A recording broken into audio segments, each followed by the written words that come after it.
I had been part of countless interstellar missions, but nothing could have prepared me for what awaited on the distant planet of Lumeria Prime. My task was simple, or so I thought: assist the alien leadership in improving their planetary infrastructure and learn from their advanced technology. Little did I know, this mission would entwine my life with an alien princess in ways I could never have imagined. Lumeria Prime was breathtaking, a world of floating crystal spires, rivers of liquid light, and skies that shifted colors with every passing hour. As my shuttle descended, I was greeted not by military officials or scientists, but by her. The alien princess herself, standing at the edge of a crystalline balcony, her skin shimmering in shades of sapphire and silver, and her eyes glowing with an intensity that made my breath catch. "Welcome, human," she said, her voice melodic but commanding. "I am Princess Seralia." I bowed respectfully, uncertain how to navigate the complex etiquette of a civilization so advanced. "It's an honor to be here, Your Highness," I replied. She studied me for a long moment, tilting her head, and a faint blush ran across her cheeks, a subtle glow that seemed to reflect her emotions. "You will find Lumeria different from your worlds," she said. "Our ways are delicate. Our bonds, sacred. You must understand this if you are to be of any use here." "Yes, Princess," I said, trying to hide my nervous excitement. The first few days were a whirlwind of tours, demonstrations, and technological briefings. I learned about their energy grids, the floating cities, and the telepathic communication networks that connected their people. Princess Seralia often accompanied me, observing my reactions and offering guidance, her presence both awe-inspiring and strangely comforting. It was during one late evening, while walking through the iridescent gardens suspended over the city, that our conversation shifted from technical matters to something more personal. "You seem fascinated by our technology," she said, watching me adjust a delicate energy conduit with precision. "Most humans would struggle." "I'm fascinated by your world, Your Highness," I admitted. "And by you. Your people, your culture, it's extraordinary." Her cheeks glowed faintly again, and I realized she was blushing, something so human and yet entirely alien at the same time. "You speak freely, human." "Few do," she murmured. "Few dare to speak without restraint." I smiled, a little nervously. "I believe honesty is the best way to connect, even across worlds." She regarded me for a long moment, her glowing eyes searching mine. "Honesty is rare and precious here. Perhaps that is why I find your presence compelling." Weeks passed, and our interactions grew closer. She would seek my company during technical inspections, during palace rituals, even on flights over the luminous cityscape. I found myself drawn to her, her intelligence, her grace, and the quiet strength she radiated. And it seemed she felt the same, though in a way uniquely Lumerian: subtle gestures, fleeting touches, and the faint luminescent blush that accompanied our conversations. Then came the night that changed everything. We were alone in the palace observatory, the twin moons of Lumeria Prime casting silver light over the floating spires. Seralia approached me, her expression solemn yet soft. "There is something I must share with you," she said. "Something that will alter the course of both our lives." I swallowed, feeling a mix of anticipation and apprehension. "What is it, Princess?" She stepped closer, and I could see her blush deepen, the glow of her skin intensifying. "I have chosen you, human," she said, "to share in a bond that is sacred among my people. You will carry my child." I froze, unable to comprehend the enormity of her words. "Carry your child?" I stammered.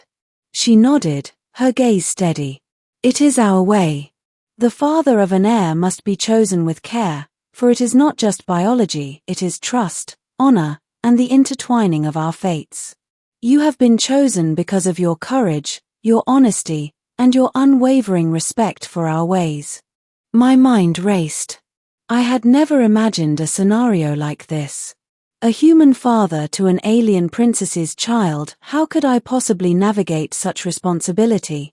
And yet, when I looked into her luminous eyes, I felt a profound sense of duty and an inexplicable connection. I don't know what to say, I admitted. This is incredible, overwhelming. Her lips curved into a faint, reassuring smile.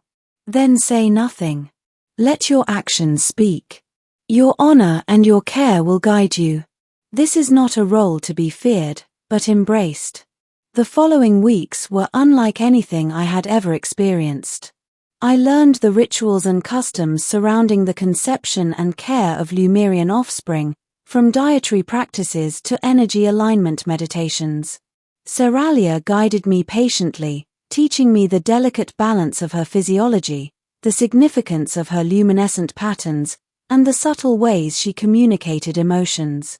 Despite the strangeness of it all, a bond developed between us that transcended culture, species, and language. We laughed, debated, and shared quiet moments under the glowing moons. Each gesture, each shared glance, reinforced the depth of our connection. I was no longer just an outsider, I was part of her world, entrusted with a responsibility that was both profound and humbling. One night, as we floated above the city in a transparent observation pod, she rested her head against my shoulder, her blush a radiant halo around her glowing skin. "You are different from any human I have encountered," she murmured. "Strong, yet gentle. Bold, yet careful. You inspire trust. I only want to do right by you, and by our child," I replied softly, feeling the weight and honor of her words. She lifted her glowing hand to touch my face, and the warmth radiated through me. "Then you already do, human. The child will grow knowing love, respect, and courage because of you." Months passed, and the child grew within her, a bond that was nurtured not just biologically, but emotionally and spiritually. I learned to read her moods through the subtle fluctuations of her luminescence, to comfort her when anxiety threatened, and to share in the quiet joys of anticipation.